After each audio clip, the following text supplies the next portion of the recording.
The studio executives generally are not the most sophisticated people in the world. And you will find that if you go to Hollywood. I hope you don't, because you don't want to be oppressed by people who are not as smart as you are. The Eternals, The Wheel of Time, Doctor Strange in the Multiverse of Madness, The Book of Boba Fett, Obi-Wan Kenobi. Why must we endure a mediocre at best era of entertainment? Welcome to Galactic Initiative. I'm your host, Jeff. Until he sold his life's work to Disney, George Lucas sincerely told anyone who'd listen about the evils of corporate studios. He felt stifled and extorted in Hollywood, where executives who didn't understand storytelling and filmmaking limited the creative people who did. After a humbling pitch campaign and a forced re-edit of American Graffiti, Lucas vowed to be free from the banality of risk-averse bean counters and arrogant, unimaginative trust fund babies. Columbia, Fox, Metro-Goldwyn-Mayer, and Paramount all passed on American Graffiti. Universal backed it but constrained Lucas's plans with a low budget and revoked his Final Cut privilege just prior to release. In countless interviews, Lucas happily recalled his move to San Francisco, unprecedented deal for licensing and merchandising rights, and self-financed avoidance of corporate interference. I was not happy with Hollywood. I didn't want anything to do with them. And so I was really angry about that. Then they did the same thing in American Graffiti because they thought it was a terrible movie. They put it on the shelf. They cut it. They cut 5 minutes out, the magic number. I said, why would you do that? I said, it doesn't make any difference. They said, well, we did it because we can do it. Once Star Wars was a hit, I know what I'm doing for my 50%. You know, I put my heart and soul in this. My whole career is at stake. I've got to actually go out and make the movie. I got all this stuff that I have to do for my 50%. What are you doing for your 50%? They said, well, I provide the money.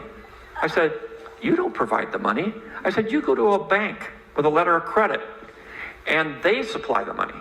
So you're not doing anything, and you get 50% of the movie. So then I came back for Empire Strikes Back, and he looked at it and he said, well, wait a minute. You're getting 100% of the profits. I said, yeah, I'm financing it. Remember that 50% that you had that you were using? Well, I'm doing that now. So you don't get that 50%, and I get my own 50%. So now I got 100%. I'll give you a little distribution agreement on the side here. And now, decades later, corporate executives continue to fetter the visions of those more intelligent and talented in their employ. Forgive me for asking, how much has changed? I recognize the ironic shift to virtue signaling as Hollywood elitists spread do as I say, not as I do morality to increasingly disillusioned audiences.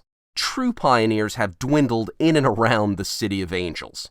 But board members and studio presidents play the same games as before. Do everything on the cheap. Avoid innovation because it entails risk. Intimidate and micromanage subordinates. Apply manufacturing strategies erroneously to a creative industry. Throttle competition with oligarchy. Complain about declining returns while shortchanging everyone for a bigger take. Yet peddle a bright future on earning calls. I recently watched a 3-minute clip of Disney CEO Bob Chapek, full of buzzwords and doublespeak, such as franchise-added content, margin accretion, flexible distribution, and theatrical exhibition releases.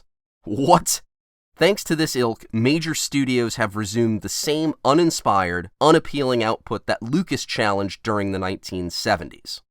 When they look to David Zaslav of Warner Brothers and Bob Chapek of Disney to save them from radical ideology and storytelling, fans are truly lost.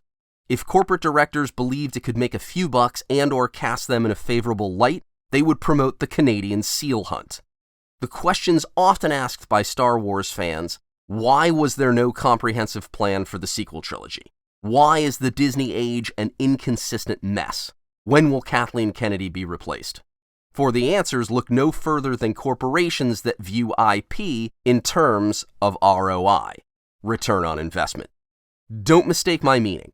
I support competition and the profit motive, which benefit price, quality, and design. It's market share, barriers to entry, influence over price, and other factors that concern me. It's not about an individual operating unit. It's about the brand. First of all, the brand, the Disney brand. We've got an embarrassment of riches. Why does everything have to be franchise-oriented? Because that's our barrier to entry. Unfortunately, the studio system is an oligarchy in which firms' interests are best served by the status quo, not exceptionalness, not merit. Whether he forgot or ignored personal experience when he sold to Disney, George Lucas warned us about corporate filmmaking. Evidence proves he was right. I hope you enjoyed the video. Please like and subscribe. Check out Galactic Initiative for all things Star Wars.